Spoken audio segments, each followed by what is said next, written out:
Assalamualaikum warahmatullahi wabarakatuh. Kita hari ini sudah sampai di materi terakhir dari bab 1, nilai-nilai Pancasila dalam penyelenggaraan pemerintahan. Nah, di sini ada tiga.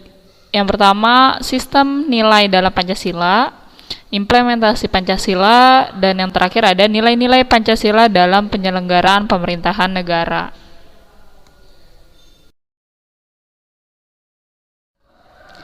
Yang pertama akan kita bahas adalah sistem nilai dalam Pancasila. Nah, sistem sendiri secara sederhana dapat diartikan sebagai suatu rangkaian yang saling berkaitan antara nilai yang satu dengan nilai yang lainnya.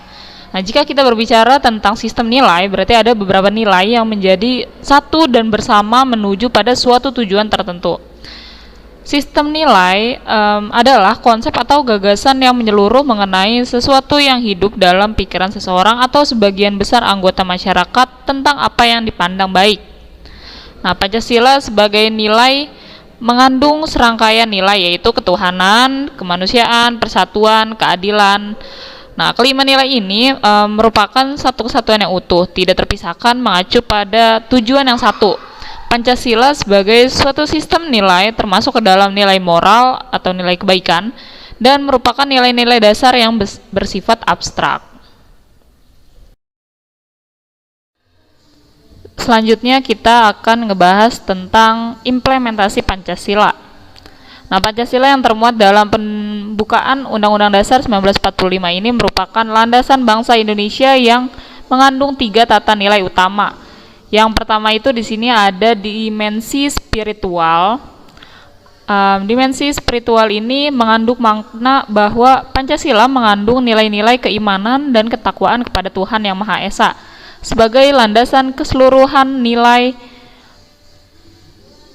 dalam falsafah negara.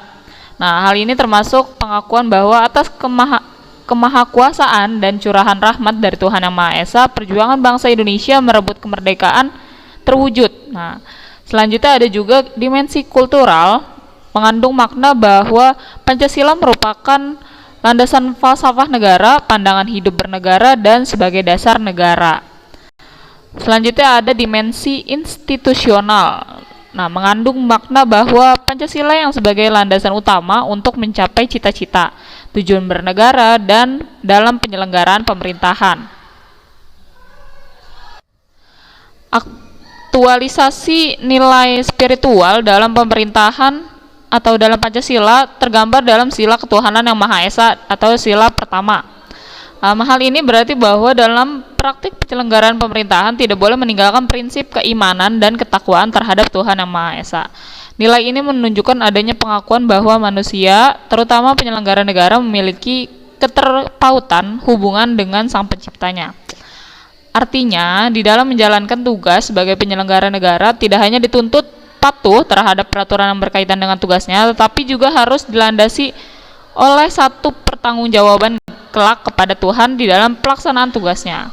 Hubungan antara manusia dan Tuhan yang tercermin dalam sila pertama sesungguhnya dapat memberikan rambu-rambu agar tidak melakukan pelanggaran-pelanggaran, terutama ketika dia harus melakukan korupsi, penyelewengan harta negara, dan perilaku negatif lainnya.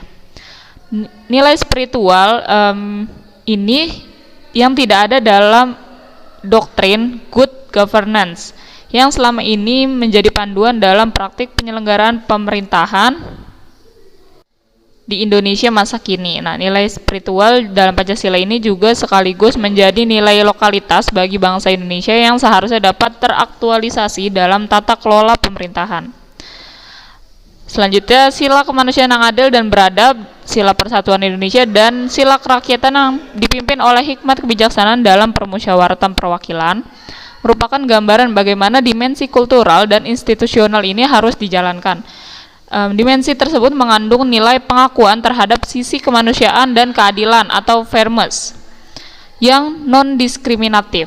Demokrasi berdasarkan musyawarah dan transparan dalam membuat keputusan dan terciptanya kesejahteraan sosial bagi semua tanpa pengecualian pada golongan tertentu. Nah, nilai-nilai itu sesungguhnya jauh dari lebih luhur dan telah menjadi rumusan dan hakiki dalam pembukaan Undang-Undang Dasar 1945. tiga nilai utama yang tertuang dalam pembukaan Undang-Undang Dasar Negara Republik Indonesia tahun 1945 tersebut harus senantiasa menjadi pertimbangan dan perhatian dalam sistem dan proses penyelenggaraan pemerintahan dan pembangunan bangsa. Pancasila sebagai falsafah bangsa dalam bernegara merupakan nilai hakiki yang harus termanifestasikan dalam simbol-simbol kehidupan bangsa, lambang pemersatu bangsa, dan sebagai pandangan hidup bangsa. Dalam praktek penyelenggaraan pemerintahan ini, nilai falsafah harus termanifestasikan di setiap proses perumusan kebijakan dan implementasinya. Nilai Pancasila harus dipandang sebagai satu kesatuan utuh di setiap praktek penyelenggaraan pemerintahan yang mengandung makna bahwa ada sumber-sumber spiritual yang harus dipertimbangkan dalam memberikan pelayanan kepada masyarakat agar tidak terjadi perlakuan yang sewenang-wenang dan diskriminatif. Nah, selain itu juga nilai spiritual ini hendaknya menjadi pemandu bagi penyelenggaraan pemerintahan agar tidak melakukan aktivitas-aktivitas di luar kewenangan dan ketentuan yang sudah digariskan.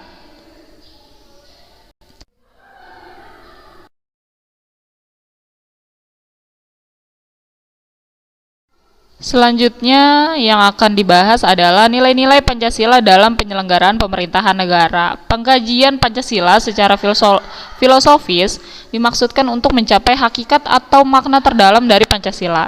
Nah, berdasarkan analisis makna nilai-nilai Pancasila diharapkan akan diperoleh makna yang akurat dan mempunyai nilai filosofis. Dengan demikian, penyelenggaraan negara harus berdasarkan pada nilai-nilai Pancasila yang terdapat dalam pembukaan Undang-Undang Dasar Negara Republik Indonesia tahun 1945. Yang pertama yaitu ada nilai ketuhanan di dalam sila pertama, ketuhanan yang Maha Esa. Yang poin pertama adanya pengakuan adanya causa prima, yaitu Tuhan yang Maha Esa.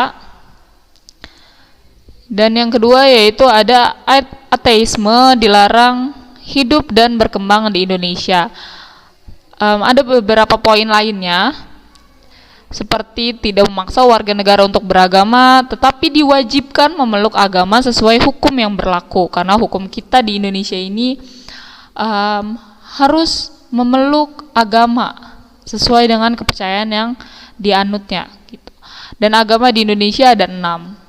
Ada Islam, ada Kristen, ada Katolik, ada Hindu, Buddha, dan yang terakhir ada Konghucu. Terus juga menjamin penduduk untuk memeluk agama masing-masing dan beribadah menurut agamanya. Selanjutnya ada juga menjamin berkembang dan tumbuh suburnya kehidupan beragama, toleransi antar umat, dan dalam beragama. Dan yang terakhir ini negara memfasilitasi bagi tumbuh kembangnya agama dan iman warga negara dan menjadi mediator ketika terjadi konflik antar agama. Selanjutnya di sila kedua. Di sila kedua ini Miss hanya mengambil beberapa poin atau mungkin satu poin, yaitu menempatkan manusia sesuai dengan hakikatnya sebagai makhluk Tuhan karena manusia ini mempunyai sifat universal. Selanjutnya ada nilai persatuan. Ada nasionalisme, cinta bangsa dan tanah air, menghilangkan penonjolan kekuatan atau kekuasaan, dan yang terakhir ada keturunan dan perbedaan warna kulit. Di poin nilai kerakyatan, yang pertama permusyawaratan, artinya mengusahakan putusan bersama secara bulat, jadi tanpa adanya putusan secara sepihak. Selanjutnya demokrasi. Nah, demokrasi ini mungkin kita sering dengar. Dalam arti umum, demokrasi yaitu pemerintahan dari rakyat, oleh rakyat, dan untuk rakyat. Di nilai keadilan atau di sila kelima, yang pertama ada seluruh kekayaan alam dan sebagainya dipergunakan bagi kebahagiaan bersama menurut potensi masing-masing. Dan yang terakhir kemakmuran yang merata bagi seluruh rakyat dalam arti dinamis dan berkelanjutan. Miss hanya memasukkan beberapa poin saja, akan tetapi kalian bisa melihat untuk lengkapnya atau untuk lebih banyaknya ada di dalam buku paket kalian. Terima kasih, sekian materi hari ini. Kita sudah selesai menyelesaikan bab 1. Semoga apa yang telah kita pelajari selama beberapa minggu terakhir dapat kita terapkan dalam kehidupan sehari-hari, dan juga kita dapat lebih mengetahui apa saja nilai-nilai Pancasila yang berhubungan dengan kehidupan kita sehari-hari. Sekian materi hari ini. Terima kasih. Assalamualaikum warahmatullahi wabarakatuh.